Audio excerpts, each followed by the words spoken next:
আসসালামু আলাইকুম প্রিয় চাকরি প্রত্যাশী ভাই বোনেরা, আপনারা সবাই কেমন আছেন? আজকে আমরা আমাদের এই ভিডিওতে বাংলাদেশ রেড ক্রিসেন্ট সোসাইটি থেকে প্রকাশিত হওয়া নতুন একটি নিয়োগ বিজ্ঞপ্তি নিয়ে আলোচনা করব।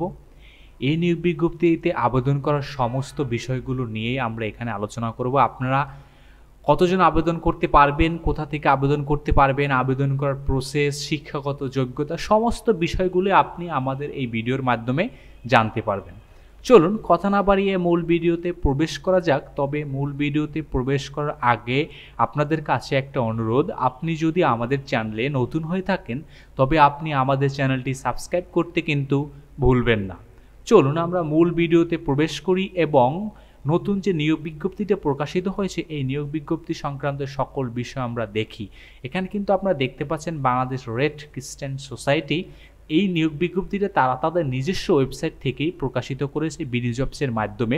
আপনাদের কিন্তু আবেদন করতে হবে, বিডিজবসের মাধ্যমে কিন্তু আপনাদেরকে আবেদন করতে হবে। আপনি যদি এই পদে আবেদন করার মতন যদি ক্যাপাবিলিটি থাকেন।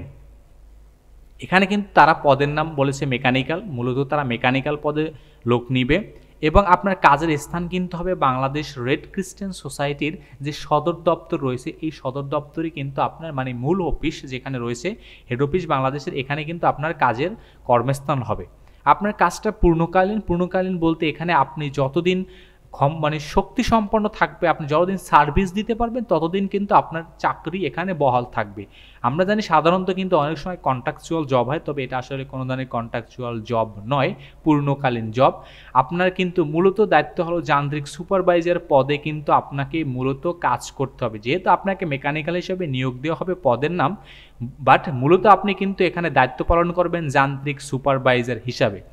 আপনার যে দায়িত্ব কর্তব্যগুলো থাকবে তা হলো যানবাহন ও যন্ত্রপাতি রক্ষণাবেক্ষণ ও মেরামত করা, যান্ত্রিক সমস্যা নির্ণয় ও সমাধান করা, নিয়মিত রক্ষণাবেক্ষণের জন্য শিডিউল অনুসরণ করা, যন্ত্রাংশ ও সরঞ্জামের অবস্থা মূল্যায়ন করা, বিভিন্ন যান্ত্রিক সরঞ্জামের ব্যবহারের দক্ষতা, সঠিক রক্ষণাবেক্ষণের নথি সংরক্ষণ করা, নিরাপত্তা ও মান নিয়মনীতি মেনে চলা, মেরামত ও রক্ষণাবেক্ষণের সময় ব্যয় নির্ধারণ করা, সময় মতো কাজ সম্পন্ন করা এবং তদারকি করা, অন্যান্য বিভাগ ও দলগুলোর সাথে সমন্বয় করা।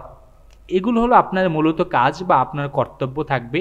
এখানে আপনার যে শিক্ষাগত যোগ্যতা প্রয়োজন হলো যন্ত্রাংশের ক্ষেত্রে ডিপ্লোমা ইন অটোমোবাইল ইঞ্জিনিয়ারিং বা সংশ্লিষ্ট কাজের ক্ষেত্রে আপনার অভিজ্ঞতার যদি কোনো সার্টিফিকেট থাকে বা কোথাও থেকে যদি আপনি এই ধরনের কাজ শিখে থাকেন কোনো ইনস্টিটিউশন থেকে, সেই ইনস্টিটিউশন যদি সার্টিফিকেট আপনার কাছে থাকে তাহলেই কিন্তু আপনি এখানে আবেদন করতে পারবেন। এখানে কিন্তু আপনাকে আবেদন করতে অবশ্যই এই ধরনের কাজের সাথে 3 বছরের অভিজ্ঞতা প্রয়োজন। যানবাহন ও যন্ত্রপাতির বিষয়ে গভীর জ্ঞান, সমস্যা সমাধানের দক্ষতা, শারীরিকভাবে সক্ষম ও পরিশ্রমী, দলগতভাবে কাজ করার ক্ষমতা, বাংলা ও ইংরেজি ভাষা কিন্তু বোঝার আপনাকে ভালো দক্ষতা থাকতে হবে।